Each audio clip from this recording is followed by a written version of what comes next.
మీకు హిందుత్వంతో పాటు మీకు ఆధ్యాత్మికతగా టచ్ ఉంది. సో హిందూ దేవాలయాల మీద దాడులు జరుగుతున్నాయి, హిందూ అమ్మాయిలు బలవుతున్నారు. ఇలాంటి వాళ్ళు చేసే వాళ్ళకు మీరేం చెప్తారు? ఇలా వాటిని భరించే వాళ్ళకు మీరు ఇచ్చే ఏమైనా సమాధానం ఉందా గట్టిగా? వీ నీడ్ వారియర్స్ అండి. వారియర్స్ మనకి ఇంటలెక్చువల్స్ సరిపడా ఉన్నారు. We need warriors. వార్ ఫుటింగ్లోనే మనం యాక్షన్ తీసుకోవాలి. దీనికి విక్టిమ్ కార్డులు వేసుకుని రక్తాలు కార్చుకుని మమ్మల్ని ఎవడో కొట్టాడు అని బయటకు వచ్చి దానికి మళ్ళీ న్యాయం జరగకుండా ఉండే స్థితిలోనే ఇంకా నేను హిందుత్వం చూడలేకపోతున్నాను. నేను ఇలా ఉండకూడదు. మనం ఒక్కసారి మీకు అటాక్ జరిగిందంటే నెక్స్ట్ టైం ఆ సొల్యూషన్ జరిగేలాగా. ఇప్పుడు చూడండి, ఒక అమ్మాయి రేపుకు గురైంది, రాత్రికి రాత్రి పట్టుకుని ఆ రేపిస్టోడు ఒంటికాలతో నడుస్తున్నాడు యూపీలో.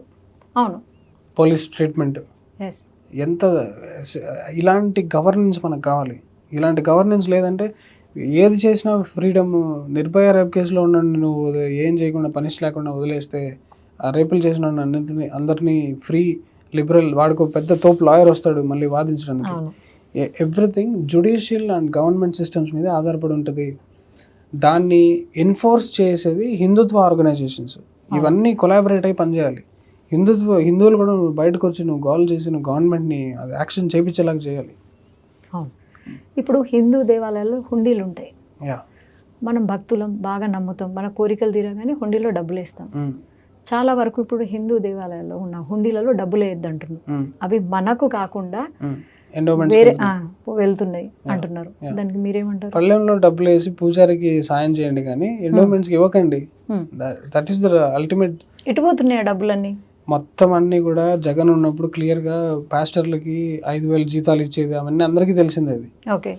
మనకి లోపల ఇన్వెస్టిగేట్ చేస్తే కొన్ని వీడియోలు కూడా బయటకు వచ్చినాయి. కళ్ళ ముందు జరుగుతున్న నాన్సెన్స్ ఇది.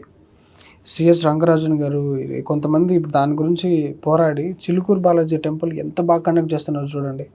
ఆయన ఎలా చేస్తున్నారు? గవర్నమెంట్ కంట్రోల్లో లేకుండా మేనేజ్ చేయట్లే. ఆయన LLB చదివారు. ఆయన లీగలీ ఆయన ఎవరు కన్ఫ్రంట్ చేయలేరు. Very strong advocate. ఇలాంటి అర్చకుల్లో మళ్ళీ డివిజన్స్ ఉన్నాయి, అవన్నీ పోవాలి. వాళ్ళు స్ట్రాంగ్ అయితే నేను ఏ గవర్నమెంట్ ఏ గుడి మీద ఉండదు. అది ఈజీగా క్లియర్ చేయాల్సిందే. అక్కడ there are no strong devotees. ఇంకా మన దేవాలయాలు చాలా మనం వెనక్కి తెచ్చుకోవాల్సింది ఉంది కదా. ఎన్నో మస్జిదులు కట్టేశారు మన దేవాలయాల పైన. అవన్నీ ఇప్పుడు వెలికి అంటే స్టార్ట్ అయిందా? ఇప్పుడు మనకి ఏం చేయాలంటే కూడా కర్ణాటకలో ఫ్రీ టెంపుల్స్ అనేది లిబరేట్ చేసి మళ్ళీ గవర్నమెంట్ వెనక్కి తీసుకున్నారు. ఎందుకంటే లిబరేట్ చేసిన తర్వాత ప్రాబ్లమ్స్ పెరిగాయి, అరాచకం పెరిగింది. వాళ్ళ బ్రదర్స్ మధ్యలో గుళ్ళు పంచుకోవడంలో కొట్టుకోవడము లాంటి క్లాషెస్ అవన్నీ చూసి ఈ భక్తులంతా కూడా వీళ్ళ చేతిలో ఉండడం కంటే గవర్నమెంట్ చేతిలో ఉండడం బెటర్ అని చెప్పి మళ్ళీ గోల్ చేసి ఇట్స్ గాన్ బ్యాక్.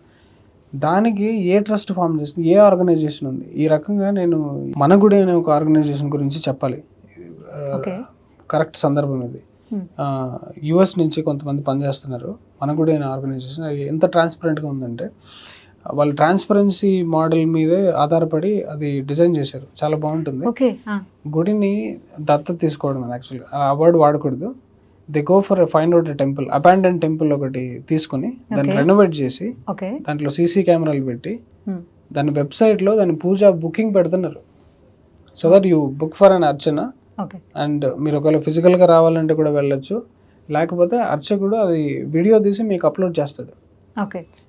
దాని ట్రస్టీ దాని ఇంత ట్రాన్స్పరెన్సీగా ఉంటే ఇలాంటి ఆర్గనైజేషన్ గవర్నమెంట్ గుర్తించి దానికి పవర్స్ ఇస్తే అప్పుడు ఫ్రీ టెంపుల్స్ ఇస్తే స్మూత్గా ట్రాన్స్ఫర్ జరుగుతుంది.